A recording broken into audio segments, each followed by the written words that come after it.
Bueno, hola a todos nuestros oyentes, a todos los oyentes unilibristas.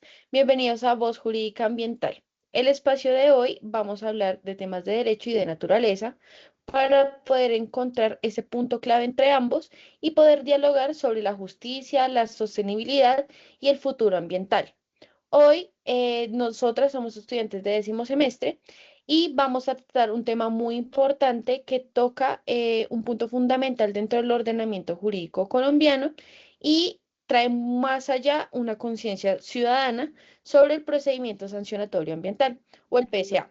Esta herramienta nos permite y permite al Estado actuar frente a quienes se ven afectados durante los ecosistemas.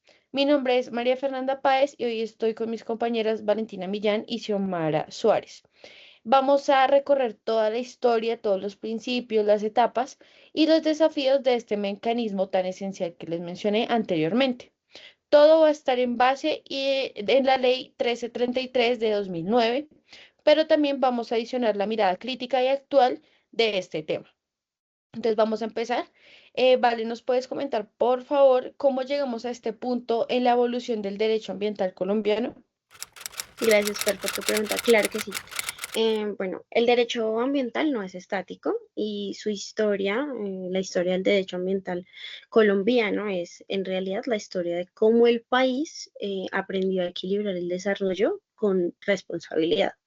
Podríamos decir que existen tres grandes etapas en la evolución del derecho ambiental dentro de Colombia. La primera, que es la etapa fundacional, donde todo comienza con el decreto Ley 2811 de 1974, conocido como el Código Nacional de Recursos Renovables. Este fue un texto pionero que sentó bases y organizó por primera vez el manejo del agua, el aire, el suelo y la fauna, aunque su visión era más técnica que jurídica. Eh, el ambiente como un recurso que se debía administrar, igual marcó el inicio de una conciencia estatal sobre la gestión ambiental más allá de cómo sancionar la inconsciencia que había en el uso de los recursos. La segunda etapa que llega súper fuerte es la etapa constitucional con la Constitución del 91, que es un punto de quiebre absoluto. El artículo 79 eleva el ambiente a la categoría de derecho fundamental y colectivo, mientras que el 80 impone al Estado el deber de proteger la diversidad e implementar medidas para su defensa. A partir de allí, el medio ambiente deja de ser una opción técnica y se convierte en una obligación avalada por la Constitución. Y la tercera etapa, que es la etapa institucional y sancionatoria, llega justo después de la Constitución del 91, en 1993, con la Ley 99, que crea, o sea, con la que nace el Sistema Nacional Ambiental, que es el SINA, un entramado institucional encabezado por el Ministerio de Ambiente, las corporaciones autónomas regionales, las CAR y otras autoridades. Pero el verdadero punto de madurez llega con la Ley 1333 de 2009, que crea un procedimiento único y ordenado para sancionar las infracciones ambientales. Esta ley pone fin a la dispersión normativa, garantiza el debido proceso y sobre todo dota a las autoridades de herramientas efectivas para proteger el patrimonio natural que tenemos en el país. Es decir, Valentina, que la ley 373 fue el paso de la intención para una acción. Pero yo creo que, digamos, Xiomara puede explicarnos qué hace tan relevante este procedimiento dentro del derecho administrativo sancionador. Bueno, Fer, yo creo que lo hace relevante porque el procedimiento sancionatorio ambiental equilibra dos valores que a veces nos parecen muy contrarios. En primer lugar, la eficacia del Estado y en segundo, los derechos del administrado. Aquí no se trata solamente de castigar, sino de garantizar que la sanción respete el debido proceso, sea proporcional y también que tenga una finalidad educativa y restauradora. En cierto modo, el procedimiento sancionatorio ambiental traduce el compromiso ético de un país con su ambiente. ¿Y cómo le podríamos explicar a nuestros oyentes, para entrar un poco más en la materia, la estructura de este procedimiento? Yo creo que es clave tenerlo claro para poder abordar los temas siguientes que queremos tratar durante este episodio del podcast. Entonces, vale, por favor, ¿nos puedes contar cuáles son esos pilares esenciales? Sí, Mefer, es muy importante esta pregunta que haces y es muy importante que las personas estén enteradas. Son tres grandes pilares que son las infracciones ambientales, las medidas preventivas y las sanciones. Primero, las infracciones son cualquier acción u omisión que viole una norma ambiental. Por ejemplo, verter aguas residuales sin tratamiento, talar bosques sin permiso o incumplir una licencia ambiental. Lo importante es que son faltas administrativas y no delitos, aunque a veces pueden derivar en responsabilidad penal si hay un daño grave o un daño intencional. Vale, yo creo que también es importante agregar en el segundo pilar, que son las medidas preventivas. Aquí en las medidas preventivas, el Estado actúa incluso antes de que se pruebe que hay una infracción. Se aplican cuando el daño es inminente. Imagínense como que una empresa que está vertiendo químicos en un río, ¿qué se haría ahí? Pues la autoridad, digamos la ANLA o una CAR, puede suspender temporalmente la actividad o decomisar la maquinaria, basándose más que todo en el principio precautorio. Estas medidas no siempre son castigos, de hecho no son castigos como tal, sino son acciones de emergencia para evitar un daño mayor. Es decir, que el tercer pilar podrían ser las sanciones propiamente dichas, ¿verdad? Exactamente. Una vez comprobada la infracción mediante el debido proceso, la autoridad puede imponer sanciones que van desde multas diarias hasta 5.000 salarios mínimos. Incluso la revocatoria de licencias, el cierre definitivo de actividades o incluso la prestación de servicios ambientales. La prestación de servicios ambientales es muy interesante y muy importante porque esta busca que el infractor repare directamente el daño causado. Por ejemplo, en el ejemplo que daba Xiomara de la empresa vertiendo aguas en el río, esta tendrá que intentar recuperar el cuerpo de agua o en la tala de árboles, esta se debe recuperar mediante la reforestación. Además, yo creo que es importante que agreguemos que en la Ley 1333 del 2009 se establece que las sanciones siempre deben graduarse con base en criterios como la gravedad del daño, la reincidencia y el beneficio económico obtenido. De esa manera, pues el sistema es más justo y es disuasivo al mismo tiempo. Yo creo que hasta este punto nosotras podemos entender el qué del proceso sancionatorio ambiental, pero también faltaría explicar el cómo y el por qué, ya que también es importante tenerlo claro y yo creo que esto lo podemos explicar mediante los principios. Entonces, yo creo que podríamos mencionar, si Omar nos puede ayudar con eso, cuáles son los principios más relevantes. Este procedimiento se basa en una serie de principios que guían toda esta actuación administrativa. Entre estos principios destacan la prevención, que como sabemos es actuar antes del daño, perdón, que es actuar antes del daño es mejor que sancionar después. La precaución, que nos dice que ante la duda científica el Estado debe actuar en favor del ambiente. La proporcionalidad, que nos dice que la sanción debe corresponder a la magnitud del daño. La legalidad, que significa que ninguna sanción puede imponerse si no está prevista en la ley.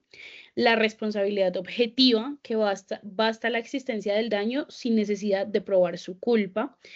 Y la más importante en este procedimiento, que es la del debido proceso, y es que toda actuación debe respetar el derecho a la defensa, notificación y contradicción.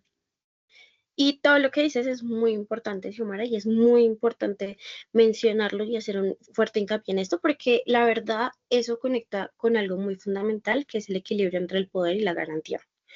El Estado necesita una autoridad que proteja el medio ambiente, pero no puede hacerlo al margen de los derechos de los ciudadanos. Por eso el proceso sancionatorio ambiental es también una lección de democracia jurídica. Tengamos en cuenta que solamente estos principios no se aplican únicamente en Colombia. Podemos mencionar que en países como Chile, Perú, México, también son aplicables de la manera en que Xiomara nos explicó.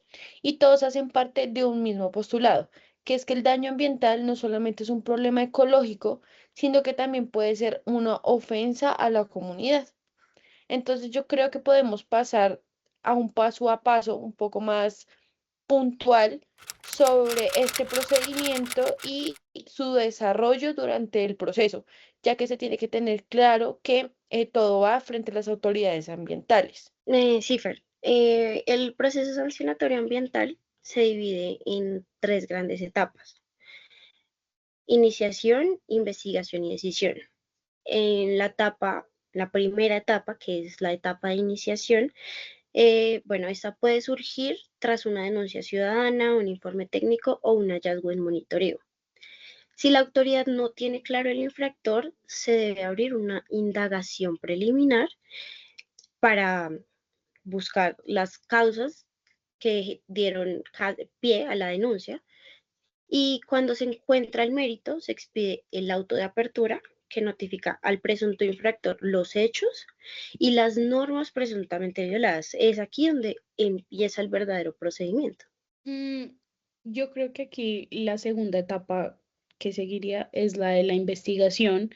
En esta etapa se garantiza el derecho de defensa. El infractor puede presentar descargos, aportar o solicitar pruebas y la autoridad competente debe practicarlas con objetividad.